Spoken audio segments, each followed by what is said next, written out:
Hello dear butterflies. तो कैसे हो आप लोग? आई होप अच्छे होंगे। तो सीधे आते हैं अपनी स्टोरी पे। और हाँ, थोड़ा सा कोल्ड होने के कारण मेरी तबीयत थोड़ी सी नासाज लग रही है, तो थोड़ा वॉइस में तुम्हें तकल्लुफ़ उठाना पड़ेगा। ओके।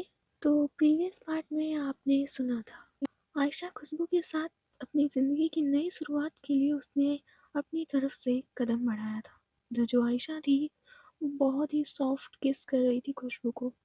इधर जो खुशबू है वो भी आयशा का पूरा साथ देते हुए वो भी आयशा को किस बैक कर रही थी।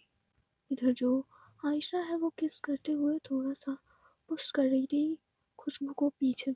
इधर जो खुशबू है वो भी अपने धीरे धीरे किस करते हुए पीछे कदमों को ले रही थी। इधर जो आयशा है वो किस करते हुए देखती है कि पीछे एक टेबल है। इधर वो सीधे खुशबू को पकड़ती है और उस टेबल पे बिठा देती है। इधर जो खुशबू है वो आयशा की नेक को पकड़ती है और बस वो भी पेसिनेटली किस करने लग जाती है आयशा को। इधर जो खुशबू थी वो धीरे धीरे अपने कंट्रोल से बाहर जा रही थी, बट जो इधर आयशा थी उसको अब सांस लेने में थोड़ी सी दिक्कत जा रही थी। बट जो खुशबू है वो अब रुक नहीं रही थी। आयशा ने किस करना बंद कर दिया था, और जो खुशबू होती वो अब नहीं रुक रही थी। इधर वो टेबल पे बैठे हुए आयशा को और अपने पास खींचती है और भी किस करने लग जाती है। और जो इधर आयशा थी वो थोड़ा पीछे हटने की कोशिश करती है, बट जो खुशबू थी उसने बहुत टाइटली ग्रैब कर रखी थी आयशा की नेक। इधर जो आयशा होती वो अपने हाथ ले जाती है खुशबू के हाथों की तरफ और धीरे से उसके हाथों को नेक से हटाती है। तो वो थोड़ा सा अलग होती है खुशबू से और कहती है, खुशबू। इधर जो खुशबू होती है जैसे ही वो रुक गई थी, आई मीन आयशा ने उसे थोड़ा सा अलग किया था, जो खुशबू थी वो देख रही थी आयशा को। और वो देखती है आयशा के फेस की तरफ, जो ऑलरेडी ईवा ने उस पर बहुत सारा कलर लगा दिया था, इसलिए जो खुशबू थी उसका उसको आयशा का फेस कुछ अच्छे से नहीं दिख रहा था। इधर खुशबू कहती है, आयशा मैम ऐसा क्या हो गया, आप अचानक रुक गई, मुझसे कोई गलती हुई है क्या? नहीं खुशबू, गलती तुम्हारी नहीं है, गलती मेरी है। वो मुझे थोड़ी-सी साँस लेने में प्रॉब्लम हो रही थी, इसीलिए मैं अलग हो गई। इधर जो खुशबू है वो पहले उठती है टेबल पे से और वो आती है आयशा के पास और कहती है, आयशा मैम, पहली-पहली बार में ऐसा ही होता है।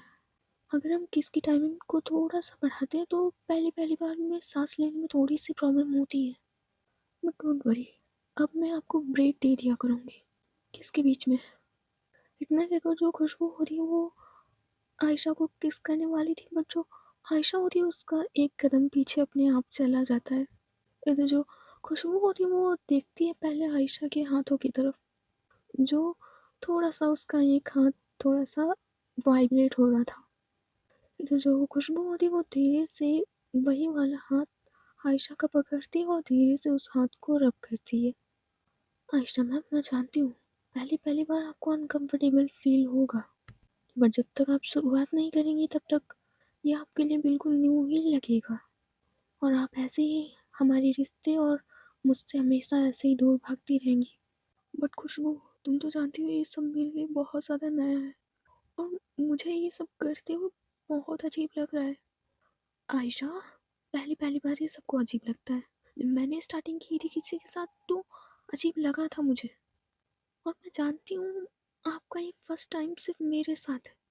इससे पहले ना ही ईशानी मम्मी किसी लड़की को हाथ लगाया था, ना ही आपने। बट सच में आयशा मैम, अब मुझसे नहीं बर्दाश्त होता है। आपका हर बार का होता है पीछे हटना। खुशबू, मैं भी नई शुरुआत करना चाहती हूँ, बट अभी मैं उस लायक नहीं हूँ। मुझे थोड़ी सी सफोकेशन और एनजाइटी होने लगती है। ठीक है आयशा मैम, आपको टाइम चाहिए ना, तो कल रात तक है आपके पास टाइम। आपकी एनजाइटी हो या सफोकेशन हो, कुछ भी हो, नहीं तो आप शुरुआत कीजिए, नहीं तो मैं कर दूंगी। और आप मुझे अच्छे से जानती हैं, मैं आपके इस डर को चुटकियों में भगा दूंगी। इतना कहकर जो खुशबू होती है वो देखती है आयशा की आंखों में और फिर से कहती है, आपको डर लगता है, आप शुरुआत करने से डरती हैं, पर मैं नहीं। सो बी रेडी आयशा कपूर, आपकी बीवी बताएगी कि प्यार क्या होता है। इतना कहकर जो खुशबू होती है वो आयशा का दूसरा हाथ भी पकड़ लेती है। जब वो दोनों हाथों की तरफ देखती है और कहती है, इन दोनों हाथ का वाइब्रेशन बंद नहीं होना चाहिए। इतना कहकर वो आयशा के कान की तरफ जाती है और कहती है, be ready miss Ayesha Kapoor, आपकी एंजाइटी, आपकी सफोकेशन नहीं तो बढ़ जाएंगे, नहीं तो हमेशा के लिए दूर। Be ready. इतना कहकर जो खुशबू होती है उसके ईयर्स पे किस करके चली जाती है। तो जो आयशा थी उसके हाथ तो बहुत तेज कांप रहे थे। आयशा को थोड़ी सी एंजाइटी होती थी। इधर वो एक हाथ से अपने दूसरे हाथ को पकड़ती है और उसे वाइब्रेट होने से रोकती है, बट उसके दोनों हाथ बेचारे कांप रहे थे। इधर वो पलटती है और सीधे खुशबू की तरफ जाने लगती है। इधर वो आती है बाहर और देखती है कि सभी लोग बैठे हुए हैं, सभी लोग, बस अंगद और सौर्य को छोड़कर। तो जो आयशा होती है वो भी बैठ जाती है, बट वो खुशबू से थोड़ा सा दूर बैठती है। इधर जो खुशबू थी वो बस देख रही थी आयशा को। इधर जो खुशबू है वो अपना हाथ रख देती है खुशबू के ऊपर। इधर जो खुशबू थी वो हाथ रखती हुई देखती है आयशा की तरफ। इधर जो आयशा थी वो जैसे ही खुशबू की तरफ देखती है, लोगों की आंखें मिलती हैं, इधर आयशा अपनी नजरें दूसरी तरफ कर लेती है। उसे बहुत ज़्यादा शर्म आ रही थी खुशबू से नजरें मिलाते हुए भी। इधर जो खुशबू थी वो आयशा के हाथ पे पकड़ और भी मजबूत करती है और कहती है, बी रेडी आयशा मैम। उधर जो नंदिनी होती है ये बात सुन लेती है। नंदिनी कहती है, किस बात के लिए तैयार है खुशबू आयशा? इधर जो खुशबू है वो देखती है नंदिनी की तरफ और कहती है, कुछ नहीं नंदिनी आंटी जी, वो मैं कह रही थी कि हम लोगों ने आपसे आशीर्वाद नहीं लिया और आपको हैप्पी होली तो बोला बट कलर नहीं लगाया, इसीलिए मैं आयशा जी से कह रही थी कि बी रेडी, मम्मी जी के कलर लगाना है। नंदिनी कहती, ओह अच्छा, हाँ हम लोगों ने होली मुबारक तो सबको कह दिया पर कलर तो किसी के नहीं लगाया। प्रताप जरा देखिए शौर्य कहाँ है? हाँ नंदिनी मैं देख के आता हूँ। इंदर के जो प्रताप होते हैं वो उठते हैं और शौर्य को ढूंढने चले जाते हैं घर में। इसका जो शौर्य था वो अंगद की कॉलर पकड़े हुए था। तुम मुझे यहाँ पे क्यों लाए हो? हम बाहर की लड़ाई बाहर ही रखते हैं, वैसे भी आज फेस्टिवल है। तुम मुझे कोई लड़ाई नहीं करनी है, हटो मेरे रास्ते से। शौर्य कहता है, मैं तो तुम्हारे रास्ते में कभी आया ही नहीं। तू है, तू ही तो है साले जो हर बार मेरे रास्ते में आता है। देख अंगद, अगली बार तो अपना वो घटिया कैमरा और माइक लेकर आया ना बीच में तो हमेशा के लिए साइड कर दूंगा। अंगद कहता है, तू कर तो साइड, तू कर तो साइड। अपने उसी कैमरे और उसी माइक की ताकत से तुझे धूल ना चटाई तो मेरा नाम नहीं अंगद। अबे साले मुझे धूल चटाएगा? इतना कि जो शौर्य होता है वो अंगद की कॉलर पकड़ लेता है। अंगद कहता है, मैं तमीज से बात कर रहा हूँ तो अपनी बदतमीजी पे मत उतरो, वरना एक हाथ में तुम जमीन चाट जाओगे यहीं पर की। और मैं किसी दूसरे के घर में तमाशा नहीं चाहता। तू अपनी औकात भूल गया है साले। तेरे जैसे 36 लोग हमारे नीचे काम करते थे जिनको हम अपने जूते के नीचे रखते हैं, और तेरी जैसी मीडिया को तो हम अपने जूते की नोक के नीचे भी ना रखें। तू कर न्यूज कवर, तू कर न्यूज कवर, तू कर रिकॉर्ड, पर तेरे चैनल पे कौन दिखाएगा बे? क्या तेरे चैनल को ऑनर रिचेक नहीं करेगा ये सब चीजें और वो तुझे टीवी पे दिखाने देगा? तेरी जैसी मीडिया ना मेरे जेब में पड़ी है। और लगता है तुझे अपने बीवी बच्चों की परवाह नहीं है। लारा के पास तो उसकी मम्मी भी नहीं है। तू चाहता है कि उसका पति भी ना रहे? अगर नहीं चाहता है तो अगली बार मेरे रास्ते में मत आना। और वैसे भी जिन बस्ती वालों के लिए तू लड़ रहा है उन्हीं को कल मैंने ना खरीद लिया है। चंद पैसे बांट दिए, चंद कुछ खाने का सामान दे दिया और वही लोग मेरी तारीफ कर रहे हैं। अब 2-3 झूठ बोल दूंगा कि मैं आपको घर दूंगा, आपको बिल्डिंग दूंगा, आप मुझे ज़मीन दे दो और सब दे देंगे। और तू क्या रह जाएगा? तू एक सिर्फ नौकर रह जाएगा वहाँ पर का, जो इधर उधर माइक लिए घूमता है। तेरी बात कोई नहीं सुनेगा। और तू जा बस्ती में और पूछ कि मैं कौन हूँ। अब वो लोग सब अच्छा अच्छा बताएंगे। और अगर मैं चाहूँ अभी तो उन लोगों की ज़मीन ले सकता हूँ, वो खुशी खुशी दे देंगे इतना सब खाने के बाद। पर ऐसा मैं कुछ करूँगा नहीं अभी। तुम तो जानते हो ना इलेक्शन सर पे है, तो देखना अभी मैं क्या क्या करता हूँ। तुम जाओ उनके पास, तुम्हें खुद वो लताड़ के ऐसा फेंकेंगे ना कि तुम खुद वापस आ जाओगे। इतना कहकर जो शौर्य होता है वो उसकी कॉलर को छोड़ देता है और उंगली दिखाते हुए कहता है, अब की बार रास्ते में मत आना, वरना समझ जाओ क्यों अपने बीवी बच्चों को अनाथ करने पे तुले हुए हो। और शायद अगर ज़्यादा आंखों में खटके तो तुम्हारे बीवी बच्चे भी खत्म। इतना कहकर जो शौर्य होता है वो मुस्कुराते हुए वहाँ से चला जाता है। इधर जो अंगद होता है वो बस शौर्य को जाते हुए देख रहा था। वो चाहता तो अभी शौर्य को एक ही मुक्के में ढेर कर देता, बट वो ईशानी का घर था और वो लोग यहाँ के मेहमान थे, इसीलिए जो अंगद है वो यहाँ पे तमाशा नहीं करना चाहता था। इधर जो शौर्य वो बाहर जा ही रहा था, जो प्रताप होता है वो उससे टकरा जाता है। प्रताप कहते हैं, कहाँ थे तुम? तुम्हारी मम्मी बाहर इंतजार कर रही है, कम से कम अभी तो अपनी मम्मी के पास बैठा करो। अगर सब कुछ फायदा फायदा चाहिए तो दुम हिलाया करो अपनी मम्मी के पास। कब से तो नंदिनी तुम्हें बुला रही है? कुछ नहीं पापा, वो अंगद को सबक सिखाने गया था। ज्यादा हीरोगिरी मत करो अभी, इलेक्शन सर पे है और तुम्हारी गलती के कारण इलेक्शन पे कोई असर पड़ा ना तो अंकित और मैं तुम्हें जिंदा नहीं छोड़ेंगे। हमारे इतने महीनों की मेहनत खराब हो जाएगी बेवकूफ। चलो अब चुपचाप। इतना कहकर जो प्रताप होते हैं वो शौर्य को वहां लेकर आता है और तो जो अंगद होता है वो भी आखिर लारा के पास बैठ जाता है। उधर ईशानी कहती है, अंगद कहाँ थे तुम? वो कुछ नहीं ईशानी जी, वो बस ऐसे ही आपके घर की डिज़ाइन देख रहा था। शादी में आया था आयशा जी की, बट इतने अच्छे से नहीं देखा था। आज देखा तो बहुत ही अच्छा घर है आपका। ईशानी कहती है, हाँ जब हम छोटे थे मैं और आयशा, तब दादी से कहकर मैंने ही डिज़ाइन करवाया था। लारा कहती है, तब आपने डिज़ाइन करवाया था? तब तो आप बहुत छोटी होंगी ना ईशानी मैम। हाँ यही कोई एज थी मेरी, 12 ईयर्स या 14-15 ईयर्स, मुझे अच्छे से याद नहीं है। इधर प्रताप मुस्कुराते हुए कहते हैं, उस समय ईशानी बेटा 16 ईयर्स की थी। ईशानी शुरुआत से ही ब्रिलियंट स्टूडेंट रही है। उसने स्टार्टिंग से ही बिजनेस संभाला है। जब वो 18 ईयर्स की हुआ करती थी बिल्कुल अपने दादाजी पे गई है। इधर जो ईशानी और ईवा, यहाँ तो खुशबू और आयशा भी थोड़ा सा घूर के देखते हैं प्रताप को।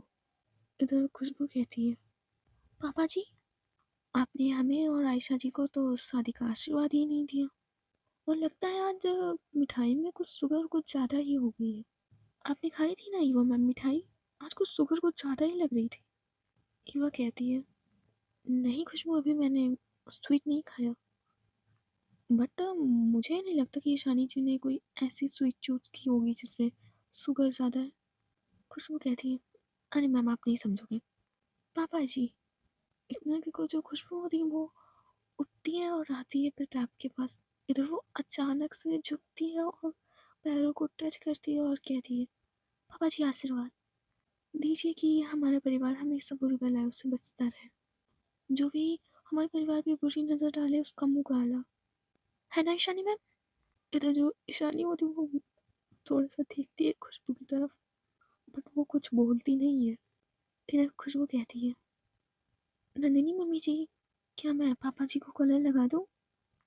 हाँ बेटा ससुर है तुम्हारे, आराम से लगाओ। इधर जो खुशबू होती है वो थोड़ा मुस्कुरा कर जाती है। इधर जो ईवा होती है वो भी उठती है, वो भी खुशबू के साथ जाती है और कलर लाती है थोड़े से। इधर जो चिंकी बुआ जी सब लोग होते हैं वो वहीं पर बैठे हुए थे एक टेबल पे इनके सामने। इधर जो खुशबू होती है वो आती है और ईवा भी। इधर जो खुशबू है वो थोड़ा सा झुकती है और प्रताप के दोनों हाथों से कलर लगाते हुए कहती है, पापा जी आपके कोई कारनामे हमसे और शानी मैम से छुपे नहीं है, तो आपके मुंह से इतनी रसमलाई टपकती हुई अच्छी नहीं लगती? जिसको शक ना हो उसको भी हो जाए कि आपके दिमाग में कुछ तो खिचड़ी पक रही है। ज़्यादा मत पकाइएगा वरना जल जाएगी। और एक बार फिर से पापा जी हैप्पी होली। इतना की जो खुशबू होती है वो वहाँ से चली जाती है और बैठती है आकर। तो जो युवा है वो भी प्रताप को थोड़ा सा कलर लगाती है और हैप्पी होली विश करती है और साइड में बैठ जाती है। इधर जो चिंकी होती है वो उठती है और सीधे जाती है म्यूजिक सिस्टम के सामने और वो म्यूजिक ऑन करती हुए कहती है, आज होली का फेस्टिवल है और म्यूजिक नहीं चल रहा है, बहुत खराब बात है, ऐसा लग ही नहीं रहा कि होली है। आओ सब लोग मेरे साथ डांस करो आकर। इतना कहकर जो चिंकी होती है वो तो भैया नाचना स्टार्ट करती है। वो जाती है सीधे वहाँ के कुछ स्विच के पास जो वॉल पे गार्डन एरिया के लगे हुए थे। इधर वो कुछ स्विच को बटन्स को प्रेस करती है और जैसे ही उन बटन्स को प्रेस करती है जो गार्डन में कुछ पाइप्स लगे हुए थे उनमें से शावर जैसी बारिश होने लगती है। इधर जो युवा होती है अपनी चेयर से खड़ी होती है और कहती है, क्या बदतमीजी है चिंकी, हम लोग गीले हो रहे हैं। इधर जो युवा थी वो इतना कहकर चिंकी के पास जाने लगती है। वो जो ईशानी होती है वो उठती है और युवा का हाथ पकड़ लेती है धीरे से और कहती है, बच्ची है अभी और होली का फेस्टिवल है युवा, उसे खेलने दो। लारा कहती है, हाँ युवा तुम इतना स्ट्रिक्ट कब से हो गई? पूरे मोहल्ले में हम भी लोग तो दिखते थे होली के टाइम और आज तुम इतनी ज़्यादा स्ट्रिक्ट हो गई। चलो अंगद, आयशा, खुशबू, होली है भाई, होली जैसे सेलिब्रेशन तो होना चाहिए, ठंडाई कहाँ पे है? ये तो जो खुशबू होती है वो एक साइड इशारा कर देती है जहाँ पे ठंडाई लस्सी सब था, सब, हर तरह की स्नैक्स, हर तरह की स्वीट्स, सब। इधर हल्की हल्की सी बारिश हो रही थी उस पाइप से। पूरा गार्डन एरिया गीला हो चुका था। इधर जो ईवा की साड़ी होती है और खुशबू और लारा की कुर्ती और ईशानी का कुर्ता सब गीले हो चुके थे, सबके कपड़े गीले हो चुके थे। इधर जो शौर्य था वो बस ईवा को डांस करते हुए ईशानी के साथ देख रहा था। इधर जो ईशानी थी वो बस ईवा को देख रही थी। ईवा ने उसका हाथ पकड़ा हुआ था और ईशानी ईवा की तरफ बड़े प्यार से देख रही थी। इधर जो चिंकी थी वो तो अकेले में ही नाच रही थी।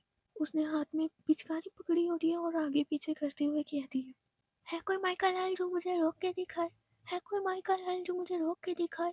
थी इधर वो बैठ जा रही है क्योंकि सबको एंजॉय करे था बट उसके लायक कोई बच्चा नहीं था। चिंकी कहती है, अरे यार ये सड़मा भी आने वाली थी और नहीं आई, उसको अपने ग्रंथों और वेदों से ही छुट्टी नहीं मिलती।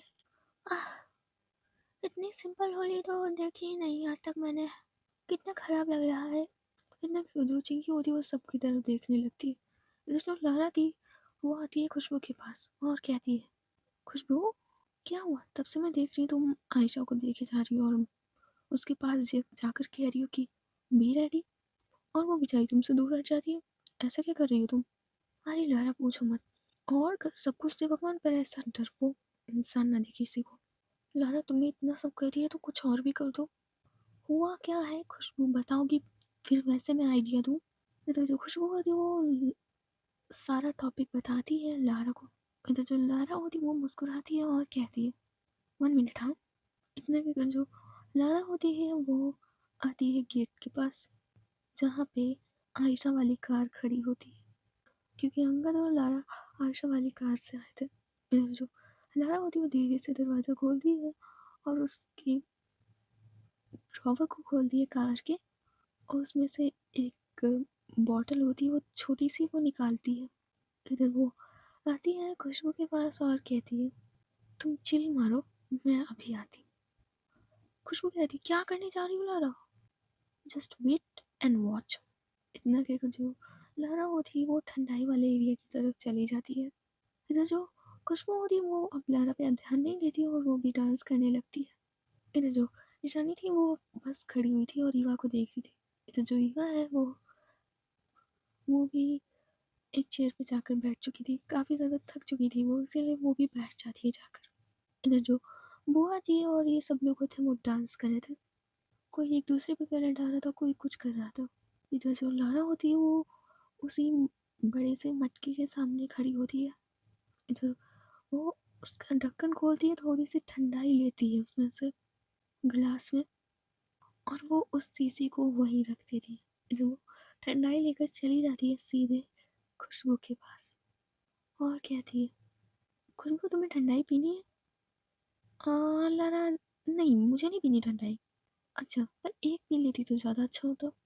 अच्छा ठीक है, आज होली का दिन है। इतना कि जो खुशबू होती है वो एक गिलास उठाने लगती है। इधर लारा कहती है, नहीं नहीं ये वाली नहीं, तुम दूसरी वाली उठाओ। लारा इसमें दो ही तो गिलास हैं और इसमें से मैं कौन सी उठाऊँ? जो मैं कह रही है राइट साइड वाली तुम उठाओ। इधर जो खुशबू होती है वो उठा लेती है। इधर जो लारा होती है वो जाती है आयशा के पास और वो सीधे ग्लास को पकड़ती है और कहती है, आयशा तुम्हारे लिए ठंडाई। थैंक यू लारा, मैं तब से ठंडाई पीने की सोच रही थी, थैंक यू वेरी मच। इतना कहकर जो आयशा होती है वो बड़े आराम से लारा के पास से वो ग्लास ले लेती है। इधर वो पूरा ग्लास पी जाती है। इधर जो लारा होती है वो बड़ा मुस्कुराती है और वहाँ से चली जाती है। और जो इधर चिक्की होती है वो सारा सीन उसने देख लिया था। इधर वो आती है उस सीसी के सामने, हमें जो बॉटल थी छोटी थी उसके सामने आती है। इधर जो चिंकी होती है उस बॉटल को बड़े ध्यान से देखती है और कहती है, ये देखो अमीरों और गरीबों में कितना फर्क करते हैं। आयशा जी संफायर की आधी मालकिन है तो उनके लिए ये डाल के दिया और खुशबू जी को ऐसे ही देने डाले थे। सब दोगले होते हैं पर मैं किसी के साथ दोगलापना नहीं करूँगी। मैं ये चीज़ सबके में मिला दूंगी, मैं इक्वालिटी दूंगी सबको। इतना कुछ जो चिंकी होती है उस बॉटल को थोड़ा सा खोलती है और पूरे मटके में ठंडाई मिला देती है और कहती है, इक्वालिटी इक्वालिटी सबको मेरी तरफ से। इतना कहकर जो चिंकी होती वो एक गिलास उठाकर वही भांग वाली ठंडाई पी जाती है। चिंकी ने पूरे मटके में बहुत ही ज़्यादा भांग मिला दी थी। तो वो पीकर देखती है एक सर्वेंट की तरफ और कहती है, एक मिनट, तुम लोगों का क्या यहाँ चल ऐसे ही बस ऐसे ही फालतू में पैसे रखने के लिए क्या? अरे उनके पास खाना ले जाओ, उनके पास ठंडा ही ले जाओ। तुम लोगों को क्या देखने के लिए, उनका मुंह देखने के लिए तुम लोगों को रखा गया है? जाओ सबको ना ठंडाई बांट के आओ। तो जो वो सर्वेंट होता है वो आते हैं ठंडाई के पास और एक एक गिलास मिलाते हैं और सारे लोगों को देने लगते हैं जाकर। इधर जो ईशानी होती है और सब कोई ठंडाई पीने लगता है। बुआ जी, लारा, अंगद, सब कोई, सिर्फ प्रताप और शौर्य को छोड़कर और ईवा को। इधर ईशानी आती है ईवा के पास ग्लास लेकर और कहती है, ईवा तुम ठंडाई क्यों नहीं पी रही हो? ईशानी जी बिल्कुल मेरा मन नहीं है इस टाइम ठंडाई पीने का, मैं कुछ स्नैक्स खा लूँगी जाकर और ये सब, आप ठंडाई पी लीजिए। ईवा पहली बात तो हमारे कपड़े गीले हो गए हैं और मेरे भी, तो तुम चेंज कर लो जाकर, मैं बाद में कर लूँगी। ईशानी जी अभी होली नहीं ख़त्म हुई है तो मुझे अभी नहीं चेंज करना और आप मेरी फिक्र मत कीजिए, आप इंजॉय कीजिए। इधर जो ईशानी होती है वो ज़्यादा कुछ नहीं कहती है और वो ठंडाई का गिलास पी जाती है। इधर जो आयशा होती है उस पर ठंडाई का असर थोड़ा थोड़ा सा दिखने स्टार्ट हो गया था। इधर जो आयशा थी वो कुछ नहीं करती, वो जाती है और सीधे एक टेबल के नीचे टेबल क्लॉथ को हटाती है और उसके नीचे बैठ जाती। इधर जो आयशा, लारा, अंगद होते हैं ये लोग तो भांग के नशे में अब आ चुके थे। इधर जो ईशानी होती है अभी उसको इतना नशा नहीं हुआ था, इसलिए वो देखती है आयशा की तरफ, इसलिए वो जाती है आयशा के पास और उस टेबल क्लॉथ को थोड़ा सा साइड हटाती है। इधर वो भी बैठ जाती है उस टेबल क्लॉथ के नीचे, आई मीन उस टेबल के नीचे। इधर आयशा कहती है, तुम तुम यहाँ क्या कर रही हो? ईशानी, क्या हम भाभी जी तुमसे कह रही कि बी रेडी, बी रेडी? क्या बी रेडी? और वो मुझे किस चीज़ के लिए तैयार करेगी? और तुम टेबल के क्यों नीचे बैठी हुई हो आयशा? चलो बाहर चलते हैं। नहीं जानी, मुझे बाहर नहीं जाना यार। खुशबू तब से मुझसे कह रही है be ready, be ready, be ready, मुझे अजीब लग रहा है। ईशानी कहती है, किस चीज़ के लिए बी रेडी? वो ईशानी मुझे बताते हुए भी शर्म आ रही है कि किस चीज़ के लिए मुझे तैयार होना है। अरे यार आयशा ये सब छोड़ो और बाहर चलो। नहीं ईशानी, वो फिर से आएगी मेरे पास और कहेगी be ready. Ayesha G be ready. Ishani थोड़ा स्ट्रिक्ट टोन में कहती है बट उसको कहीं ना कहीं नशा चढ़ चुका था। आयशा मैंने कहा चलो बाहर, यहाँ अच्छा नहीं लगता, हम लोग कपूर्स टेबल के नीचे बैठे हुए हैं, सब चलता है ईशानी, सब चलता है। पता है खुशबू मुझे डरपोक कहती है। चलो खुशबू तो तुम्हें डरपोक कहती है, हाँ खुशबू है एक ब्रेव गर्ल, बट ईवा तो मुझे बहुत ही बेइज्जत करती है। उसने तो मुझे यहाँ तक कह दिया कि आप बिना ड्रिंक, बिना नशे के आप कुछ कर ही नहीं सकती हैं। क्या? ईवा भाभी ने तुम्हें ऐसा कहा? उसने मुझे ये कहा। इधर ये लोग अपनी टेबल के नीचे ऐसे ही ज़रूरी बातें कर रहे थे। दूसरी तरफ जो शौर्य था वो ईवा को देख रहा था। इधर जो ईवा थी वो बस खड़ी खड़ी इधर उधर देख रही थी सबको। कहीं वो खुशबू और लारा या अंगद को देखती, कहीं वो बुआ जी को।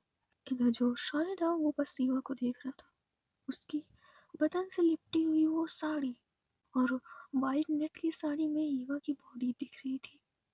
इधर जो वो शौर्य होता है वो अपने हाथ में कलर लेता है और वो बढ़ रहा था ईवा की तरफ।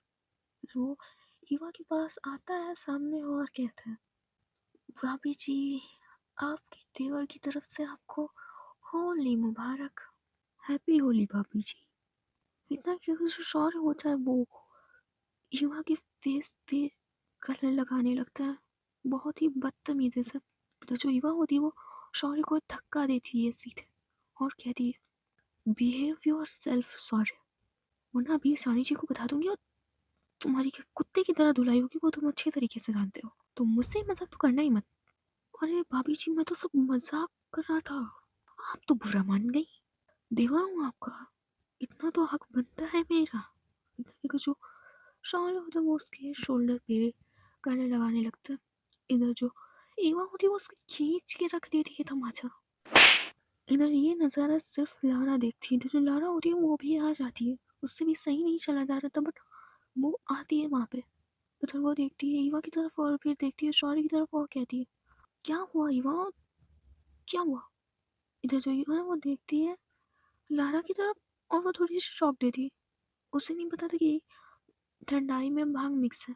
इधर ईवा कहती है, लारा तुम्हें क्या हुआ, तुम सही से चल क्यों नहीं पा रही हो। अरे तुम बताओ ना यार, क्या हुआ, तुमने इसको थप्पड़ क्यों मारा, और इससे तो मेरी पुरानी दुश्मनी है। इतना कहकर जो लारा होती है वो सीधे शौर्य का कॉलर पकड़ लेती है और कहती है, मेरे ना पति से दूर रहना, वरना होगी तुम कपूर खानदान के लड़के, पर मेरे पति पे उंगली मत उठाना, वरना चप्पलों का हार और गधे पे सवारी करवाऊंगी मैं, वो भी मुंह काला कर कर। इधर जो शौर्य होता है वो लारा का हाथ झटक देता है। इधर जो लारा होती है वो थोड़ा सा पीछे खिसक जाती है। इधर रीवा कहती है, इससे पहले मैं सिक्योरिटी गार्ड्स को बुलाऊं और ईशानी जी को बताऊं कि तुम्हारी हरकतें क्या रही हैं सॉरी, और यहाँ फैमिली के बीच में कोई तमाशा हो।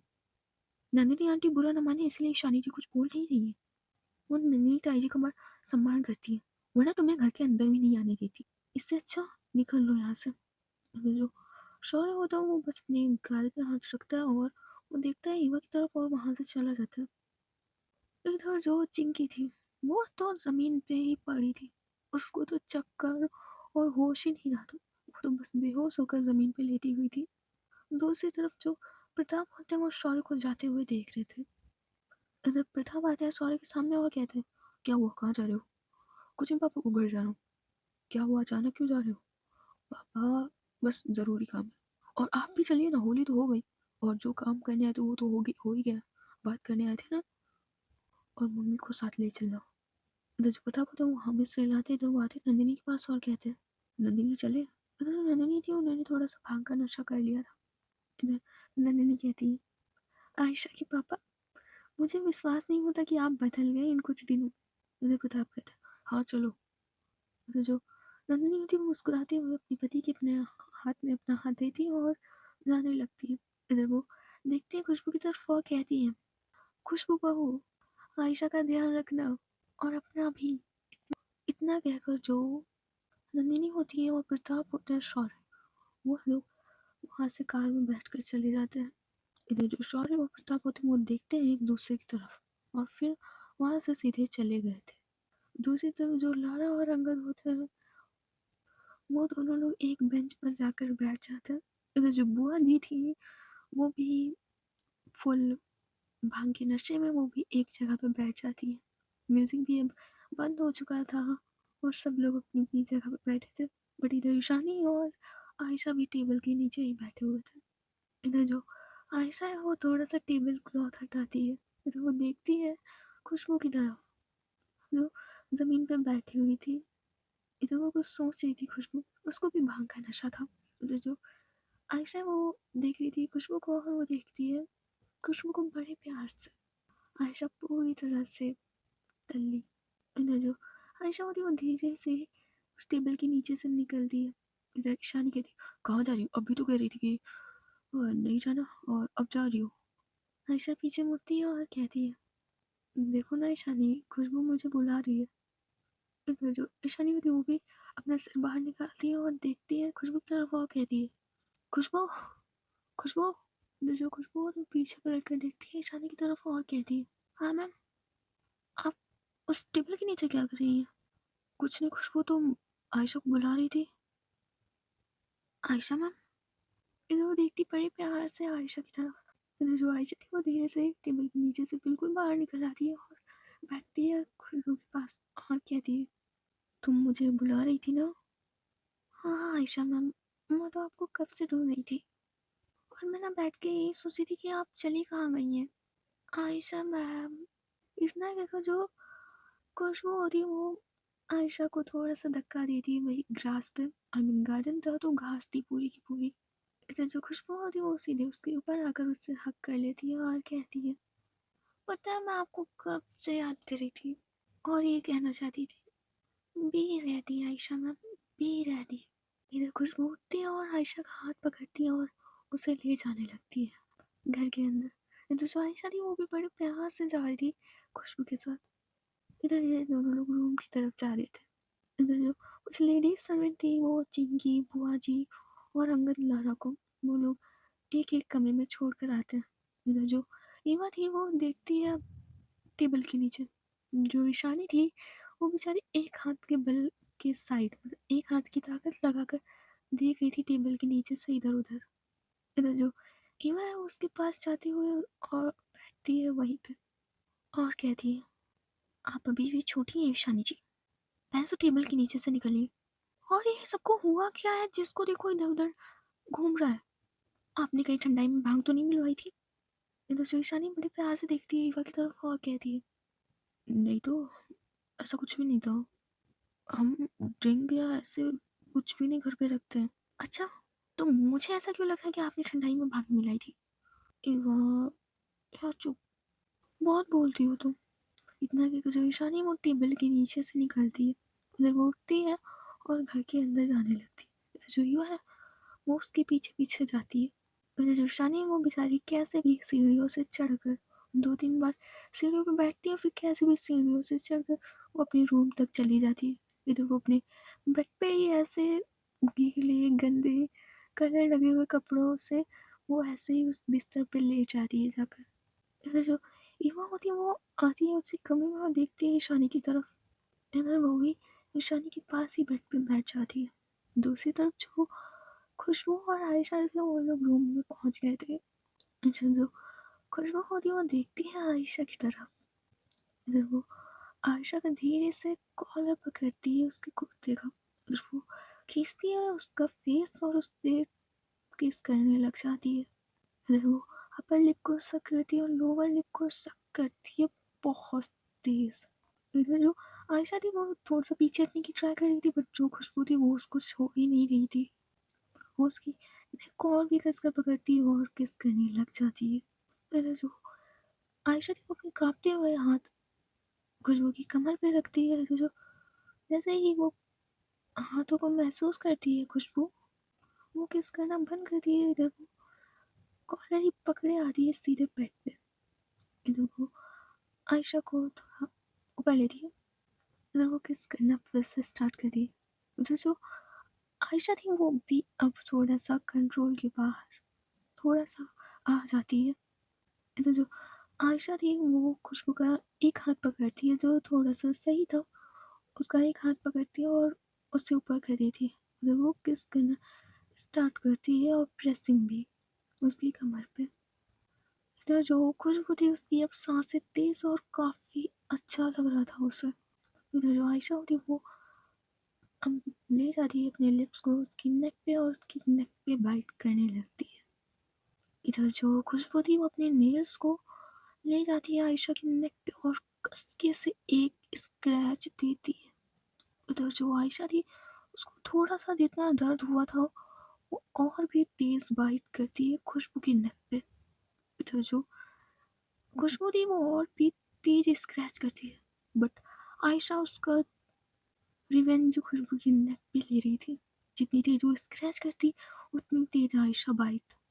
इधर जो आयशा थी वो बाइट कर ही रही थी तभी वो खुशबू के ऊपर ही गिर जाती है। इधर जो खुशबू है वो देखती है आयशा की तरफ, तो उसकी आंखें बंद हो चुकी थी। इधर जो आयशा थी वो बेहोश हो चुकी थी। इधर जो खुशबू है उसके फेस की तरफ देखती है और उस पर थोड़े से उसके गालों को खींचती है और कहती, आयशा मैम आप ऐसा नहीं कर सकती मेरे साथ। आयशा मैम उठिए, आयशा मैम उठिए।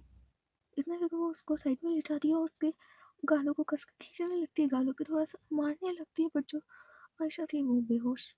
एक्चुअली आयशा ने कभी भी कुछ भी ड्रिंक नहीं किया था, ना ईशानी ने और ना ही आयशा ने। ईशानी ने 2-3 बार कर लिया था बट आयशा ने कभी नहीं, इसलिए आयशा पे जल्दी चढ़ चुकी थी। इसलिए जो आयशा थी वो बेहोश हो चुकी थी। इधर जो खुशबू है वो बहुत ज़्यादा बेचैन हो गई थी, बहुत ज़्यादा। आयशा ने उसे एन मोमेंट पे छोड़ दिया था। इधर जो खुशबू है बस आयशा को हिलाया जा रही थी कि उठिए ना, आप ऐसा नहीं कर सकती मेरे साथ। और जो आयशा थी वो नहीं उठ रही थी। इससे जो खुशबू है वो काफ़ी ज़्यादा फ्रस्ट्रेट हो जाती है। इधर वो आयशा के लिप्स पे अपने लिप्स रखती है और बहुत तेज बाइट करती है। इधर वो आयशा के लोअर लिप को बाइट करती है बहुत तेज, और देखती है आयशा के फेस की तरफ। वो फ्रस्ट्रेट होकर आयशा के पास ही लेट जाती है और कहती है, आपको भी एंड मोमेंट पे बेहोश होना था, बट कोई नहीं, आज हो गया, कल थोड़ी ना होगा। इतना कि कुछ खुशबू थी वो उसी के पास बहुत ज़्यादा गुस्से में लेट जाती है। दूसरे ऐसे ही 2 घंटे बीत जाते हैं। इधर ईशानी के रूम में जो ईशानी थी वो अपने कपड़े चेंज किए हुए बैठी हुई थी। उसने 1.5 घंटे पहले ही नींबू पानी पी लिया था, तो उस पे से भांग का नशा थोड़ा सा उतरने लगा था। इधर जो ईवा थी वो उसी के पास बैठी हुई थी। इधर ईशानी अपनी आंखें बंद करके थोड़ा सा बेड के टेक अच्छे से बैठ जाती है। इधर जो ईवा थी वो अचानक से चाकू निकालती है और ईशानी के सीने पे बढ़ाने लगती है। उधर जो ईशानी उसकी अचानक से आंखें खुल जाती हैं और वो देखती है ईवा की तरफ, पर वो ज़रा सा भी शॉक्ड नहीं थी या उसके माथे पे ज़रा सी भी टेंशन नहीं थी। उसके फेस पे कोई रिएक्शन ही नहीं था। इधर ईवा देखती है ईशानी की तरफ और कहती है, ईशानी जी, आपने तो ज़रा सा भी रोका ही नहीं कि आपका नशा आप भी नहीं उतरा कि आप पे कोई अटैक करे और आप खुद को बचा भी ना पाए। और आपको ज़रा सा भी डर नहीं लगा कि ये चाकू आपके सीने में घुस जाएगी या मैं आपको मार दूंगी। इधर जो ईशानी है वो ईवा की तरफ देख के थोड़ा सा मुस्कुराती है और कहती है, तुम मुझे मारोगी? क्यों नहीं मार सकती, इतना भरोसा है आपको मुझ पे, खुद से भी ज़्यादा। इसीलिए तो मैंने तुम्हें नहीं रोका जब तुम मेरी तरफ चाकू बढ़ा रही थी। मैं जानती हूँ तुम मुझे कभी मार नहीं सकती, तो किस बात का डर? क्यों ईशानी जी, मैं आपको क्यों नहीं मार सकती? और तुम आज ये बेफालतू सवाल क्यों कर रही हुई हो? बताइए ना ईशानी जी, मैं आपको क्यों नहीं मार सकती? क्योंकि वह तुम मुझसे प्यार करती हो, और प्यार करने वाले कभी एक दूसरे को नहीं मारते। जो ईवा थी वो चाकू को थोड़ा सा साइड रखती है और आती है बिल्कुल ईशानी के फेस की तरफ और कहती है, क्या प्यार करने वाले कभी एक दूसरे को मार नहीं सकते? नहीं, जो लोग प्यार करते हैं वो कभी एक दूसरे को मार नहीं सकते। अगर मार दिया तो प्यार ही नहीं करते। और मुझे तुम पे पूरा भरोसा है कि जितना प्यार मैं तुमसे करती हूँ उतना प्यार तुम भी मुझसे करती हो। वैसे मुझे नहीं लगता अगर मैं मर भी जाऊँ तो मेरे मरने पे कोई रोएगा, मेरी फैमिली को छोड़कर। मेरी दादी और मेरी मम्मी और खुशबू तो जिंदा ही मर जाएंगे अगर मुझे कुछ हो गया। लेकिन अगर तुम चाहो तो तुम भी रो सकती हो। रोगी ना? वैसे कोई जबरदस्ती नहीं है। और ज़्यादा सैड भी मत होना, समझी? इधर जो ईवा होती है उसके आंखों में आंसू आ चुके थे। इधर वो ईशानी को सीधे हक कर लेती है। वो ईशानी थी वो बेड पे बैठी हुई थी। इधर जो ईवा थी वो उसे सीधे गले से लग जाती है जाकर। इधर जो ईशानी होती है वो भी उसे अच्छे से गले लगा लेती है। इधर ईवा कहती है, कहीं नहीं छोड़ के जा रही आप हमें, और अगली बार ही इतनी गंदी बातें आपने अपने मुंह से निकाली तो यही खिड़की से आपको नीचे फेंक दूंगी। अगर आप जाएंगी ना तो मैं भी आपके पीछे आऊंगी। अगर अगली बार आपने ये बातें कही ना तो दादी से कहकर आपके हाथ पैर तोड़वा दूंगी मैं। इतना कहकर जो ईवा होती है वो सीधे गले लगकर रोने लगती है ईशानी को। तो जो ईशानी होती है वो भी कुछ नहीं बोलती, वो बस गले लगाए रहती है ईवा को। सो गाइस, आज की स्टोरी बस यही तक। देखते हैं नेक्स्ट पार्ट में क्या होता है। लाइक कर सकते हो, शेयर कर सकते हो, सब्सक्राइब कर सकते हो। Okay, bye bye, tata, see you.